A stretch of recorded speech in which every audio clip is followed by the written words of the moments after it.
Hello everyone, the topic we'll be discussing today is subjective refraction. Subjective refraction is meant for finding the most suitable combination of lens to be prescribed, and it required patient cooperation for proper estimation of refractive error. The step of subjective refraction can be broadly classified into two categories: one, monocular subjective refraction, and binocular balancing. First of all, we will start with monocular subjective refraction. It helps to determine the power and axis of cylindrical lens and power of spherical lens for each eye separately.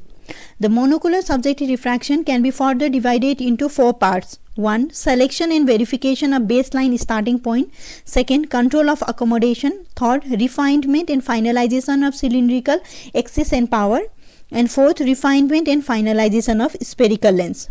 First of all, we'll begin with the selection and verification of baseline starting point.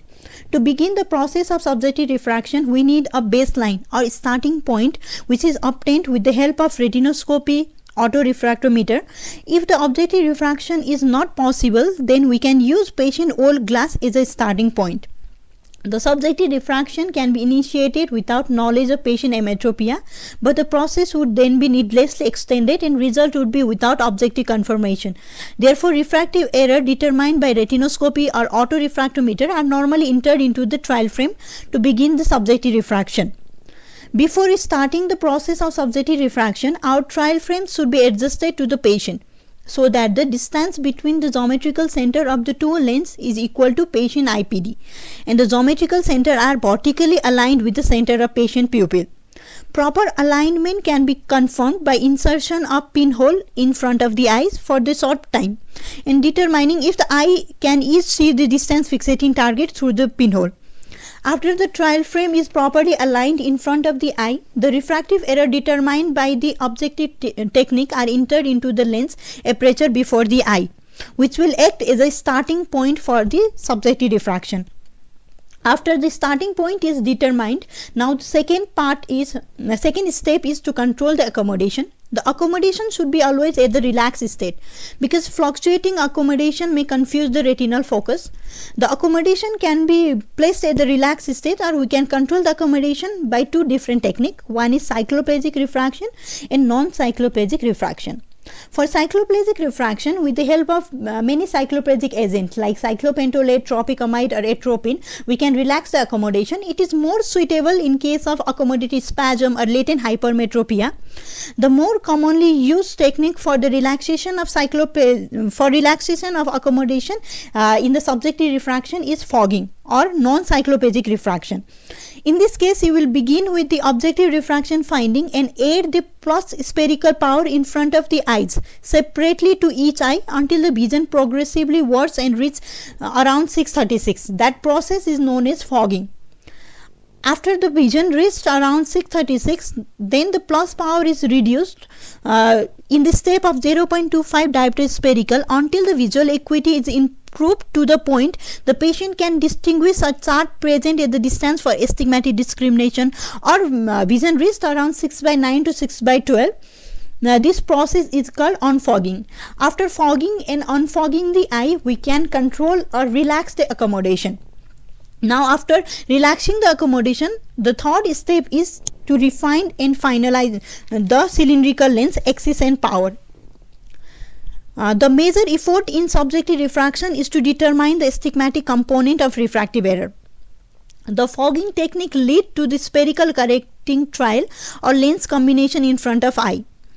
To determine the axis and the power of the cylinder, we can use astigmatic clock or Jackson cross cylinder. In case of astigmatic clock dial, you will determine the cylindrical lens power and axis for each eye separately. You will ask patient to say which is the sharpest line among this dial.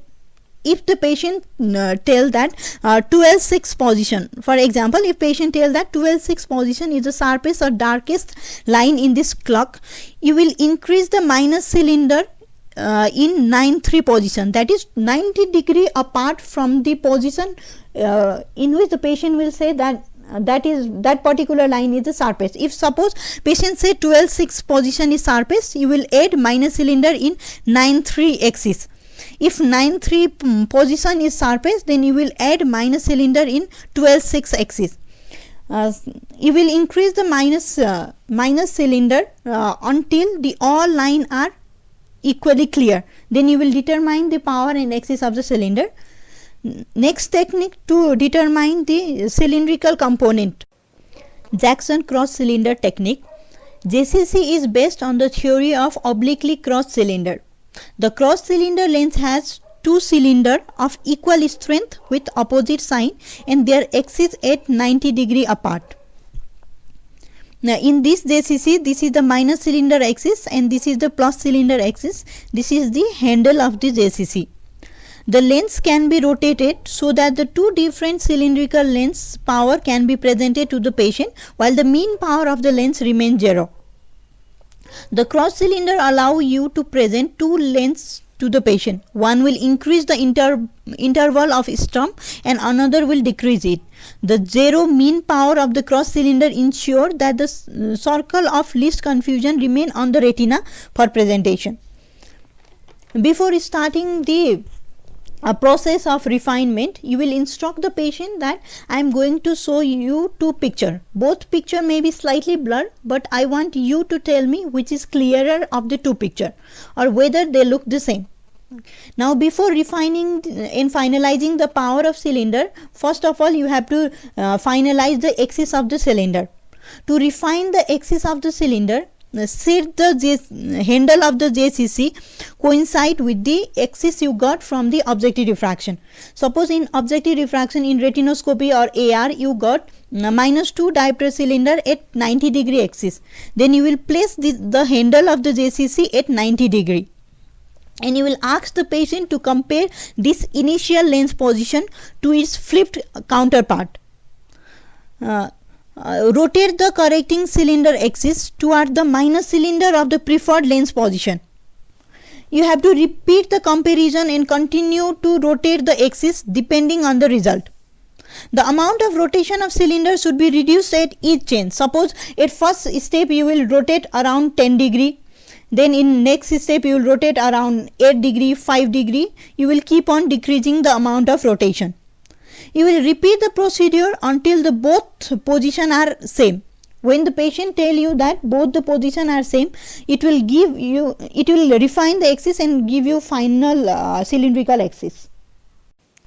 Now after the finalization of cylinder axis, now power should be refined.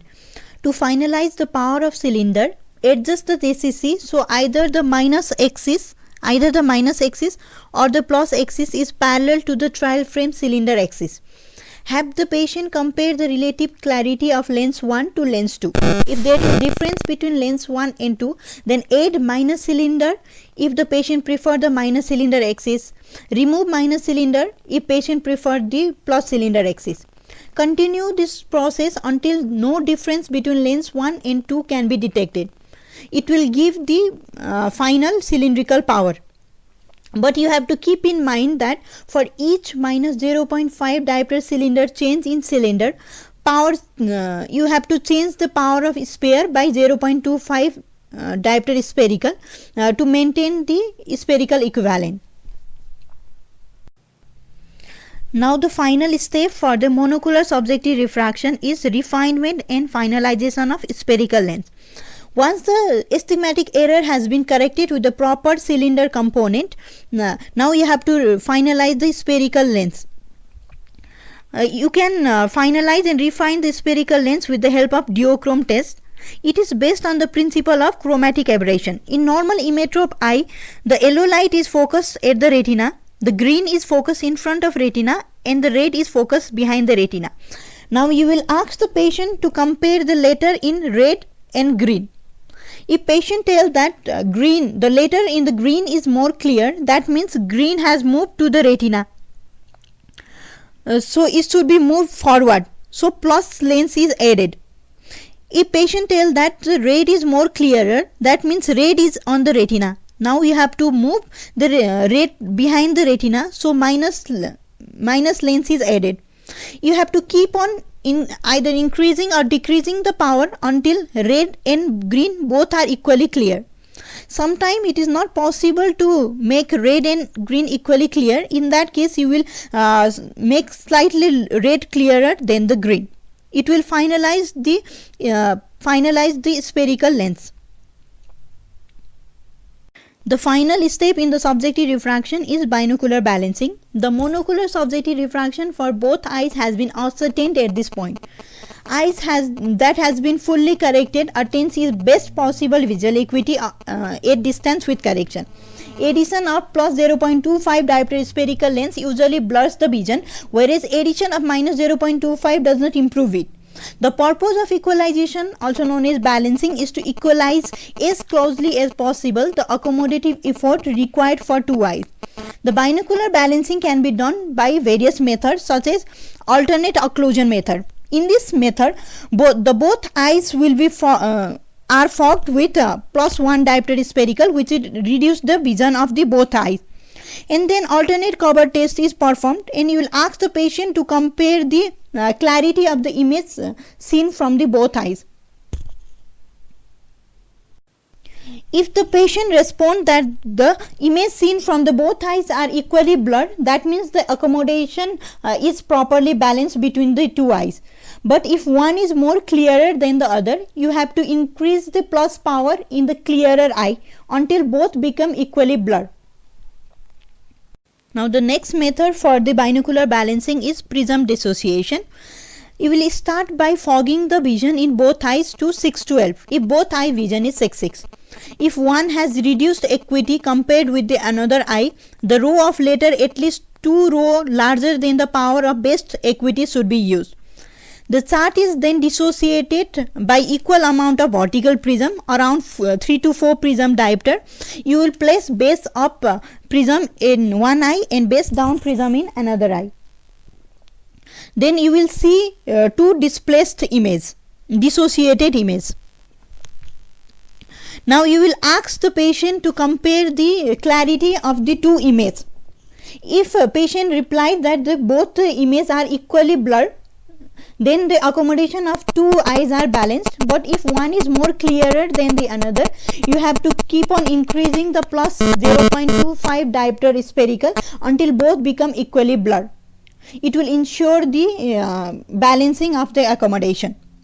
It is better than the alternate occlusion because in case of dissociation you will see two images at a time, so it will be easier to compare between the two images, whereas in alternate occlusion you will see only one image at a time.